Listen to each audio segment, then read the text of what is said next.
আমার জীবনটা হিন্দুর মতো কেন? হিন্দু যেমন মন্দিরে যায় না, আপনি মসজিদে যান না। ওর মুখ দাড়ি যেমন আপনার হুলিয়া তাই, ওর মুখে যেমন গন্ধ আপনার মুখে তেমন গন্ধ। ওদের জীবনযাত্রা বিয়ের সাথে যেমন ঢাক টুক্কর দিয়ে হয়, আপনারটা ঢাল টুক্কর ছাড়া বিয়ে হয় না। চুল কেন নেইমারের মতো, আমার চাল চলো বিহেভিয়ার কেন খ্রিস্টানের কোন একটা স্টারের মতো, আমার কানের মধ্যে ওই গায়কের মতো দুল কেন হয়ে যাবে। আর আপনাকে এই সারাদিন আর এরকম ভাবে গাধার মতো কর্ম করে খেতে হবে না, বরং আপনার প্রাপ্য ইসলামিক রাষ্ট্রের সরকারের দায়িত্ব সে আপনার ঘর পর্যন্ত পৌঁছে দিয়ে যাবে। কিন্তু আমরা ওটা চাই না। আমরা তো যখন খবরাখবর দেখি তখন দেখি অনেক মহিলাদের মন্তব্য যে তারা বলে দাড়িওয়ালাদেরকে ভোট দিলে কি হবে, বলতেছে আমাদেরকে বাধ্য করে পর্দা করা হবে। আবার আমাদের দেশের এমন নেতা সুবহানাল্লাহ, এরা নাকি ইসলামিক দল, আবার মাইকে এসে বলতেছে আমরা ক্ষমতায় আসলে কোনো মহিলাকে পোশাকের জন্য বাধ্য করব না, এরা নাকি যা খুশি তা পরে মিলে ঘুরাবে, এরা নাকি ইসলামিক দল। আরে লজ্জা লাগে, লজ্জা। যদি আপনি ইসলামিক দল হয়ে থাকেন আপনার নির্লজ্জার মতো কথা কেন বলেন? লজ্জা তো থাকতে হবে। আল্লাহ সুবহানাহু ওয়া তাআলা আপনাদের মতন ব্যক্তিকে দিয়ে ইসলাম প্রতিষ্ঠিত করবেন এই জমিনে, আপনারা শুধু গদির আশায় বসে আছেন। ইসলামের একটা রূপ মাত্র। তাহলে কিভাবে একজন ইসলামিক ব্যক্তি কথা বলতে পারে যে আমরা মহিলাদেরকে তার পোশাকের জন্য বাধ্য করব না? কি করে হতে পারে এটা? কি করে তাদের আবার হিন্দু সংগঠন থাকতে পারে ওই ধরনের ব্যক্তিদের? তারা নাকি ইসলামিক দল। না, এইভাবে দিন কায়েম হবে না।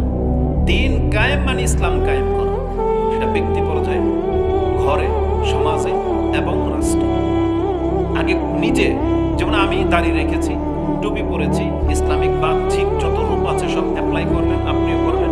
নেশা ছেড়ে দেন, মহিলা সংক্রান্ত পাপ ছেড়ে দেন, সুদ ঘুষ প্রকাশ্য পাপ ছেড়ে দেন, তাহলে আপনি ইসলাম প্রতিষ্ঠিত করলেন। এখন আপনার ঘর দেখেন, ঘরটাকে পর্দায় ঘেরালেন। সবাই যে ফেরেশতা হয়ে যাবে তা না, কিন্তু ইসলামে একটা রূপ লাগবে তো। আজকে আমরা আহলে হাদিস কি আর হানাফি সমাজ কি, সব সমাজেই গিয়ে দেখেছি সব গ্রামের চিত্র একই রকম। একটা ঘরেরও পর্দা নাই, একটা বাড়িও ঘেরা নাই। মেহমান আসলে মহিলাদেরকে যে পর্দা করতে হবে, মেহমানদের জন্য পার্সোনাল আলাদা একটা যে বাথরুম থাকতে হবে, কারো কোনো মাথা ব্যথা নেই। তো প্রত্যেকটা সেক্টরে ইসলামকে আপনি ছুঁড়ে ফেলে দিয়েছেন। বিয়ে শাদীর মধ্যে যা খুশি তা। বিয়ে করবেন, কোনোদিন কোনো পাত্রকে এটা কি আপনি চিন্তা করেছেন যে মহিলা দেখতে গেলে সে নামাজে কিনা, সে ঘর আগে যান? আপনি দেখেন, কোনো মেয়ের বাবাই কথা বলতে পারবে না যে মেয়ের জন্য এমন একটা ছেলে চুজ করি যে ছেলে 5 ওয়াক্ত সালাত আদায় করে। প্রথমে গিয়ে জিজ্ঞেস করলে যদি ভালো হয় যে আমার মেয়ের জন্য একটা ভালো পাত্র খুঁজতে হবে, প্রথম প্রশ্ন কি জানেন? ছেলে কি নেশা টেশা করে কিনা, এটা জিজ্ঞেস করবে। তাহলে বলবে ছেলে কি জুয়া টুয়া খেলে, বলছে না, তাহলে আর কি ছেলের সাথে অন্য কোনো মহিলার সম্পর্ক আগে ছিল, হয়তো এটা জিজ্ঞেস করবে। কিন্তু একটা পিতাও এই কথা জিজ্ঞেস করে না যে ছেলে কি 5 ওয়াক্ত নামাজ পড়ে কিনা, জিজ্ঞেস করে। এরকম ব্যক্তি পাওয়া রেয়ার, দুষ্কর হয়ে যাবে। আর আমরা বেশি ভদ্র হইলে কি খুঁজি? মেয়ে পর্দা করে কিনা, শুধু এতটাই। কিন্তু নামাজ পড়ে কিনা, যেটা বেশি জরুরি, এটা আমরা জিজ্ঞেস করি না। এটা আমাদের জীবনের সব ক্ষেত্রে, মানে ইসলামটাকে আমরা এতটা উলঙ্গ করে ছেড়ে দিয়েছি, অথচ আল্লাহ আমাদেরকে বলেছিলেন ইয়া আইয়ুহাল্লাযীনা আমানু উদখুলু ফিস-সিলমি কাফা ওয়া লা তাত্তাবিউ খুতুওয়াতিশ শাইতান ইন্নাহু লাকুম আদুউম মুবিন, যেটা আপনি সূরা বাকারা 2 নম্বর সূরা 208 নম্বর আয়াতে পেয়ে যাবেন। আল্লাহ সুবহানাহু ওয়া তাআলা বলেছেন তোমরা পরিপূর্ণতার সাথে ইসলামে ঢুকো। কিন্তু আমাদের চরিত্র কি জানেন? আমরা ইসলামে ঢুকি নাই, কিন্তু ইসলামের মধ্যে বহু কিছু ঢুকিয়েছি। মসজিদ কমিটি মসজিদ চালায় নিজের মতো করে। জোহরের আজান দেবে 12:30টায়, জামাত 1টা। এটা কি শরীয়ত ছিল? আর হানাফিদের সমাজে 1:45 না আজান, 1:15 জামাত, একবারে জনম্বর, কি শীত আর ঠান্ডা। অথচ আল্লাহ বলেছেন তুমি ইসলাম দ্বারা পরিচালিত হও, কিন্তু আপনি ইসলামের পরিচালক হয়ে বসে আছেন।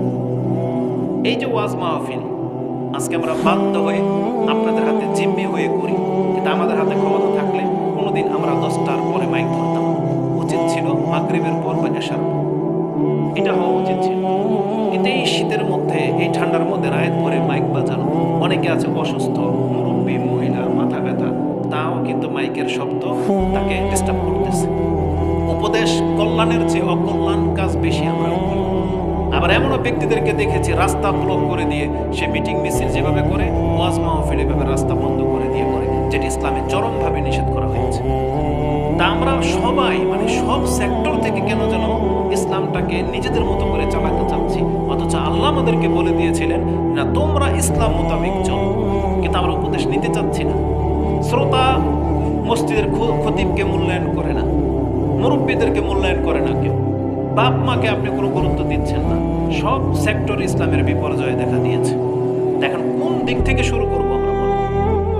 আমাদের বাংলাদেশের মানুষের চরিত্র কি আপনি কি এটা কি দেখাইতে পারবেন যে কোন অঞ্চলের সবাই বাপ মাকে মানে? কোন অঞ্চলে এমন কোন একটা অঞ্চল বলেন যেখানে নেশা মুক্ত, সিগারেট বিড়ি জর্দা তামাক মুক্ত একটা সমাজ, বা যেই গ্রামের সব মহিলা পর্দা করে, সব পুরুষ বলা দাঁড়িয়েওয়ালা? বাংলার চরিত্রে কেন এটা হয় না? কেন এর একটা বিপ্লব জাগাতে পারে এমন একটা জাতি তৈরি হচ্ছে না? কেন সবাই উশৃঙ্খল জীবন চাচ্ছে? কেন এটা হয়? অথচ আপনি তো নিজেই বলতেছেন যে আমার রাসূল তো রাসূলুল্লাহ সাল্লাল্লাহু আলাইহি সাল্লাম, অথচ রাসূলকে উত্তম আদর্শ হিসেবে গ্রহণ করতে বলা হয়েছিল। যে আয়াত আপনারা জানেন, সূরা আল আহজাব 33 নম্বর সূরার 21 নম্বর আয়াত আল্লাহ বলেছেন, লাকাদ কানা লাকুম ফি রাসূলিল্লাহি উসওয়াতুন হাসানাহ। এই রাসূলের মাঝে তোমাদের জন্য উত্তম আদর্শ রাখা হয়েছে। এটা আপনারা সবাই শুনেছেন, কিন্তু তার পরের অংশ শোনেন নাই। কেন আজকে এই কথা জানানোর পরেও আমি আর আপনি রাসূলকে উত্তম আদর্শ হিসেবে গ্রহণ করতে পারলাম না? কেন? পোশাক আশাক কেন আমি মেসির মতো কিনলাম? আমার চুল কেন নেইমারের মতো? আমার চাল চলন বিহেভিয়ার কেন খ্রিস্টানের কোন একটা স্টারের মতো? আমার কানের মধ্যে ওই গায়কের মতো দুল কেন? আপনি এটা চিন্তা করেন, রিয়েলাইজ করেন। আমার জীবনটা হিন্দুর মতো কেন? হিন্দু যেমন মন্দিরে যায় না, আপনি মসজিদে যান না। ওর মুখ দাড়ি যেমন আপনার হুলিয়া তাই, ওর মুখে যেমন গন্ধ আপনার মুখে তেমন গন্ধ। ওদের জীবনযাত্রা বিয়ের সাথে যেমন ঢাক টুক্কর দিয়ে হয়, আপনারটা ঢাল টুক্কর ছাড়া বিয়ে হয় না। সব কিছুর ক্ষেত্রে ইসলামকে আপনি গর্দা উড়িয়ে দিয়েছেন। কেন হলো এটা? আল্লাহ এই আয়াতের মধ্যেই জবাব দিয়ে দিয়েছেন।